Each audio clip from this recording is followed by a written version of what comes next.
Jina lake ni Mojtaba Khamenei. Ni mwana wa Ayatollah Ali Khamenei, kiongozi mkuu wa Irani kwa zaidi ya miaka 30. Lakini kwa muda mrefu, Mojtaba hakuwahi kuwa kiongozi rasmi wa taifa. Hakuwahi kugombea uraisi. Hakuwahi kuonekana sana kwenye vyombo vya habari. Lakini wachambuzi wa siasa wanasema huenda alikuwa mmoja wa watu wenye nguvu zaidi ndani ya serikali ya Iran. Leo katika documentary hii tutachunguza utoto wake, elimu yake, safari yake ya kisiasa, elimu yake ya dini, ushawishi wake ndani ya jeshi la Iran na nafasi yake katika mvutano mkubwa wa Iran na Israel. Hii ni hadithi ya mtu ambaye wengi wanamuita The Shadow Power of Iran. Baada ya kifo cha baba yake Ali Khamenei, Iran imeingia katika kipindi kipya cha uongozi. Sasa mamlaka yote makubwa ya taifa yako mikononi mwa Mojtaba Khamenei. Lakini katika kipindi hiki ambacho Iran iko katika mvutano mkubwa na Israeli na Marekani, swali kubwa linaulizwa na wachambuzi wa siasa duniani. Je, Mojtaba Khamenei ataiongoza Irani kwa njia ipi? Mojtaba Khamenei alizaliwa mwaka 1969 katika mji wa Mashhad nchini Iran. Mashhad ni mji muhimu sana kwa dini katika ulimwengu wa Waislamu wa Shia. Lakini Mojtaba hakuzaliwa katika familia ya kawaida.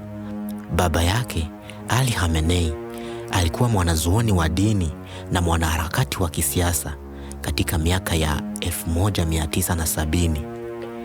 Iran ilikuwa chini ya utawala wa Shah Mohammad Reza Pahlavi. Serikali hiyo ilikuwa karibu sana na nchi za Magharibi, hasa Marekani, lakini viongozi wengi wa dini waliipinga. Miongoni mwao alikuwa Ayatollah Ruhollah Khamenei, ambaye baadaye angeongoza mapinduzi ya Irani ya mwaka 1979. Wakati huo baba yake Mojtaba alikuwa sehemu ya harakati za kupinga serikali. Aliwahi kukamatwa mara kadhaa na polisi wa Shah. Kwa hiyo Mojtaba alikulia katika mazingira ya siasa kali, harakati za mapinduzi na mafundisho ya dini.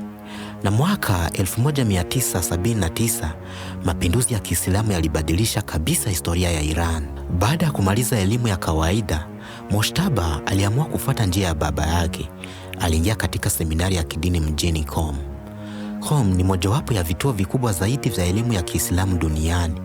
Huko wanafunzi hujifunza sheria za Kiislamu, tafsiri ya Quran, falsafa ya Kiislamu na historia ya dini. Masomo haya yanaweza kuchukua miaka mingi sana.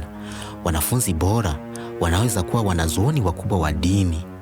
Baadaye, Mojtaba pia alianza kufundisha wanafunzi katika seminari hiyo. Hii ilimpa heshima kubwa ndani ya jamii ya wanazuoni wa Iran. Mwaka 1980, Iran iliingia katika vita kubwa dhidi ya Iraq. Vita hiyo ilidumu kwa miaka 8 na kusababisha vifo vya mamia ya maelfu ya watu.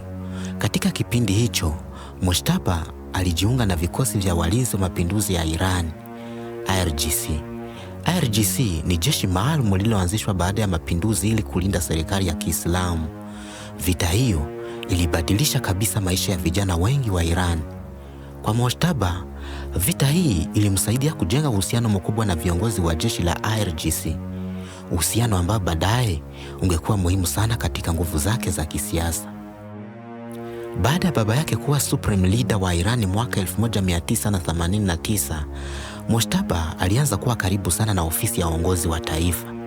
Hakuwa kiongozi rasmi wa serikali, lakini wachambuzi wengi wa siasa wanasema alikuwa na ushawishi mkubwa ndani ya jeshi la IRGC, wanazuoni wa dini na wanasiasa wa Iran. Baadhi ya ripoti zinasema Mojtaba alijihusisha katika kuunga mkono viongozi wa kisiasa wenye msimamo mkali. Kwa mfano, kuna wanachambuzi wanaosema alisaidia kupanda kwa siasa kwa rais wa zamani wa Iran, Mahmoud Ahmadinejad. Kwa sababu hiyo, watu wengi walimuita Mojtaba the shadow leader of Iran. Kwa miaka mingi, Iran na Israel wamekuwa maadui wakubwa katika Mashariki ya Kati. Iran inaunga mkono makundi kama Hezbollah Lebanon, Hamas Palestina. Israel kwa upande wake inaiona Iran kama tishio kubwa. Sababu kuu ni programu ya nyuklia ya Iran. Katika miaka ya karibuni, mvutano huu umeongezeka sana. mashambulizi ya anga, vita vya kivuli na mashambulizi ya mitandao. Katika mazingira haya, watu kama Mojtaba Khamenei wamekuwa na ushawishi mkubwa katika maamuzi ya kijeshi ya Iran. Na ni maamuzi gani makubwa ambayo yanaweza kubadilisha mustakabali wa Mashariki ya Kati? Hapa kuna maamuzi matano muhimu ambayo yanaweza kuyachukua. Moja ya maamuzi makubwa kabisa ambayo Mojtaba Khamenei anaweza kufanya ni kuhusu vita dhidi ya Israel. Kwa sababu kama kiongozi mkuu wa Irani, yeye ndiye mkuu wa majeshi yote taifa, mwenye mamlaka ya mwisho katika operesheni za kijeshi na mtu anayetoa ruhusa ya mashambulizi makubwa. Ikiwa ataamua kuongeza mashambulizi kupitia washirika wa Iran kama Hezbollah au makundi mengine katika eneo la Mashariki ya Kati, mvutano unaweza kugeuka kuwa vita kubwa zaidi. Programu ya nyuklia ya Iran imekuwa chanzo kikubwa cha mvutano katika ya Iran na mataifa ya Magharibi kwa miaka mingi. Israeli na Marekani wanaamini kwamba Iran inaweza kuwa inajaribu kutengeneza silaha za nyuklia. Iran kwa upande wake inasema programu hiyo ni kwa matumizi ya amani kama uzalishaji wa umeme. Sasa Mojtaba Khamenei anaweza kufanya moja ya maamuzi mawili makubwa: kuharakisha maendeleo ya teknolojia ya nyuklia. Jeshi la Walinzi wa Mapinduzi ya Iran linalojulikana kama IRGC ni moja ya taasisi zenye nguvu zaidi katika nchi hiyo. Jeshi hilo lina ushawishi mkubwa katika usalama wa taifa, siasa na hata uchumi wa Iran. Mojtaba Khamenei ana uhusiano wa karibu sana na viongozi wa jeshi hilo.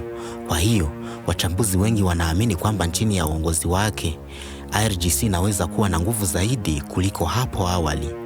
Hii inaweza kuimarisha sana sera za kijeshi za Irani katika Mashariki ya Kati. Iran pia inakabiliwa na changamoto za ndani. Kwa miaka ya karibuni kumekuwa na maandamano ya wananchi, matatizo ya kiuchumi na ukosoaji wa serikali. Lakini kama kiongozi mkuu, Mojtaba atalazimika kuamua jinsi ya kushughulika changamoto hizi. Anaweza kuimarisha udhibiti wa serikali au kufanya baadhi ya mageuzi ya kisiasa na kiuchumi. Katika miaka ya karibuni, Iran imejaribu kuimarisha uhusiano wake na mataifa kama China, Russia na baadhi ya nchi za Asia. Hii ni sehemu ya mkakati wa kupunguza athari za vikwazo vya Magharibi. Mojtaba Khamenei anaweza kuendelea na mkakati huu na kuifanya Iran kuwa karibu zaidi na nchi hizo. Hii inaweza kubadilisha kabisa mizani ya nguvu katika siasa za dunia. Uongozi wa Mojtaba Khamenei unaanza katika kipindi kigumu sana kwa Iran. Baada ya kifo cha baba yake, sasa yeye ndiye mtu anayebeba jukumu la kuongoza taifa lenye nguvu kubwa ya kijeshi, lakini pia lenye changamoto nyingi.